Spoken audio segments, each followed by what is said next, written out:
Hey guys, so Christy and I have decided to alternate every day, so I'm gonna help her out as much as I can because she can't, because she asked for help, and I'm going to help, because I am a nice person, and I'm her boyfriend, so there's that too.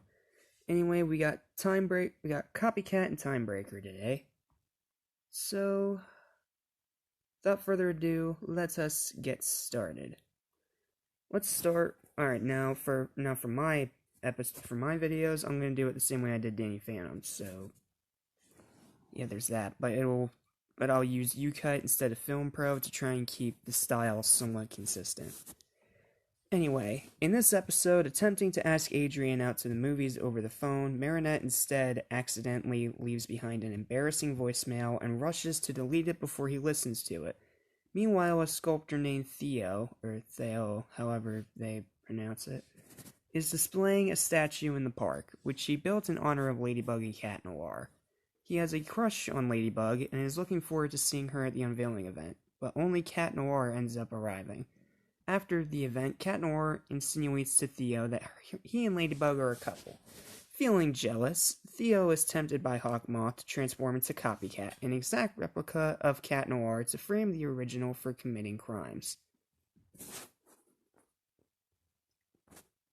Okay, so positives and negatives of this episode. It's still funny, this is Miraculous. It's still funny, it's still well animated, the characters are still their characters, but I don't know, this one to me feels a bit too cliche. I know this is just coming from me, I'm the animation critic of the two of us, but I don't really know. It just seems like the same old evil doppelganger cliche we've seen a million times, and they don't really do that much new with it. It's not terrible by any means. It's still a good episode, but it's a lot like Fright Night from Danny Phantom. It's an episode I still enjoy, but there are parts about it that can be a bit frustrating because it feels like I've seen this whole thing before. But that's a minor nitpick. It's still a good episode, and because of the highlights, my personal favorite highlights you see on your left, and Christy's favorite moments you see on your right, and then I'm going to give this, my final verdict is a 7.5 out of 10, and then Christy's final verdict is a 9 out of 10. She loves this one. But me, I don't love it like she does, but I still enjoy it. I don't think it's like a terrible episode or anything like that.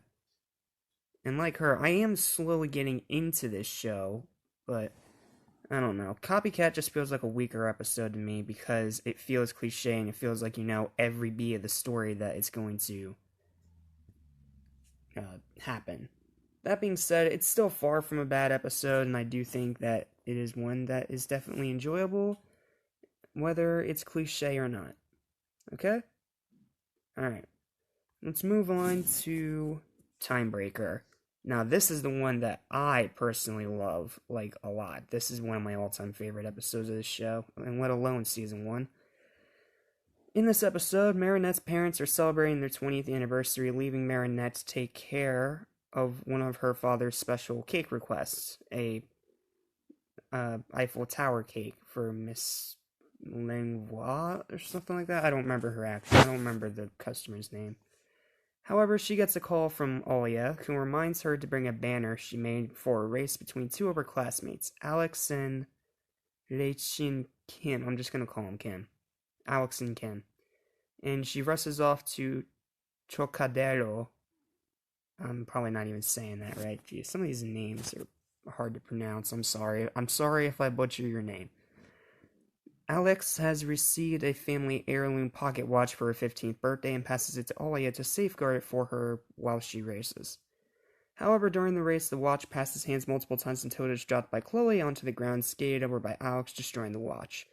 Angry at her friends, Alex is attracted to Hawkmoth Sakuma, just as you do, and turns into Timebreaker, a speedy villain who freezes people and fades from existence with a touch to get energy to travel back through time.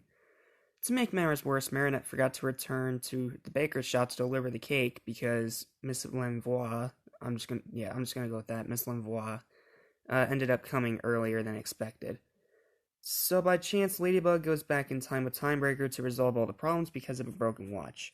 Not to mention that both Hawkmoth and later Cat Noir has to deal with 2 Timebreakers and 2 Ladybugs. I'm not usually the biggest fan of time travel episodes. They usually feel a bit shoehorned and a little forced, but this is one of those rare exceptions that I absolutely love. This is one of my personal favorite episodes of this season and probably the entire show. It's creative, it's relatable, the action's still good, the animation's still good, and because of my highlights you see on the left and Christy's highlights you see on the right, and one extra highlight for me, the beautiful family dynamic between the two. This is an amazing episode. This is one of my personal favorites, and yeah, I know this coming from a 20-year-old man sounds very weird, but just go with it. I love this episode. This is one of the ones I really enjoyed rewatching, and I'm probably going to rewatch it a lot more. And at some point, when I end up ranking this entire season, like I'm going to do with Danny Phantom, at some point, I don't know when, this will probably be very high up there. Top 3, if not number 1.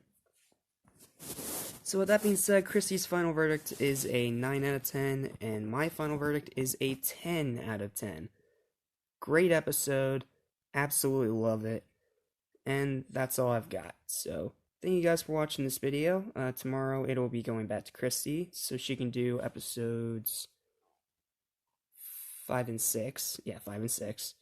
So until then, thank you guys so much for watching, and this is Jack Small of Animation Station signing out. And have a miraculous day. Bye. Bug out.